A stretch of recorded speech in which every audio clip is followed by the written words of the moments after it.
only way he can be brought back is by calling his name 3 times.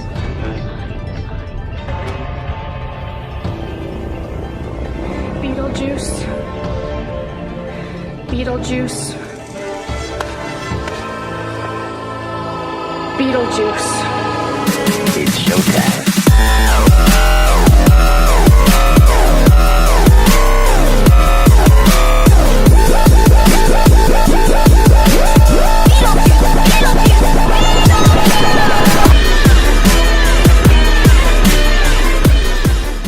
Hey guys, welcome back to 31 Days of Halloween. If you're new to my channel, 31 Days of Halloween is where I post a new Halloween costume makeup tutorial every day in October. Be sure to subscribe to make sure that you don't miss out on any videos. Today is a spin on a cult classic, Beetlejuice. I decided to do a half Beetlejuice and half Lydia DEETZ to form this one ultimate Halloween costume. With the iconic colors and outfits, everyone is sure to love this costume. So let's get into the tutorial. I started by spraying my hair flat and applying a bald cap. When I applied the Pros-Aid adhesive to my forehead, I applied it too low. Unfortunately, the bald cap adhered to it too low on my forehead, so I could not lift it up. If you were to do this, I would make it a point to correctly place your bald cap up by your hairline and blend the edges well. Since I didn't, you can see the line of my bald cap. I then cut a cheap black wig with bangs in half. I have it on my head to see where to stop the hairline, but ended up removing it for the majority of the tutorial and then put it on at the end. I then blended white cream paint into my skin on the Beetlejuice side.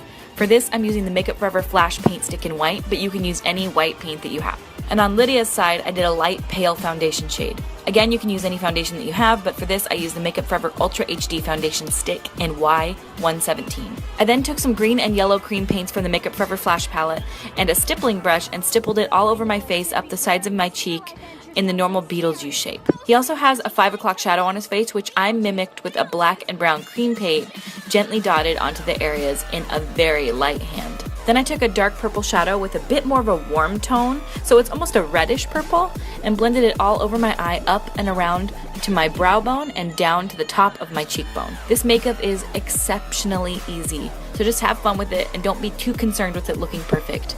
Everyone will know who you're trying to be. Then I dotted on an adhesive all over my face in the dark green areas of the Beetlejuice side and applied moss. I got my moss just from a craft store. For some more dimension, I then patted black eyeshadow all over my mobile eyelid on the Beetlejuice side. I then dotted Pros-Aid adhesive all over my bald cap, waited for it to dry, and then added crepe wool. Crepe wool is a hair-like substance, and I bought this from Amazon. I straighten the hair out and do a quick cut on the ends to make sure that there's a nice straight end for me to adhere it. It's very easy to work with and looks much more realistic than a wig. You can certainly wear a wig and cut it in half, as I did on the Lydia DEETZ side. Again, crepe wool just looks much better. Afterwards, I dried off my teeth and applied black tooth enamel. If you have the nicotine color, it would also work great. Using an Elmer's glue stick, I rolled the bangs into the signature Lydia DEETZ shape. Then I adhered them to my forehead with Pros-Aid adhesive so they wouldn't move throughout the day. To pin the wig to my head, I just used bobby pins and stuck them through the wig and then through the bald cap into my hair.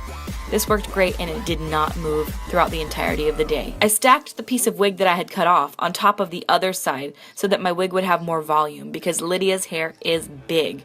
I then teased the wig and pinned it into her hairstyle, which is essentially just a half up, half down. I then took a piece of red ribbon and adhered it to my neck with Pros-Aid adhesive. She basically wears no makeup, so I kept it very simple. Just filled in my brows with a dark brownish black and put on some mascara.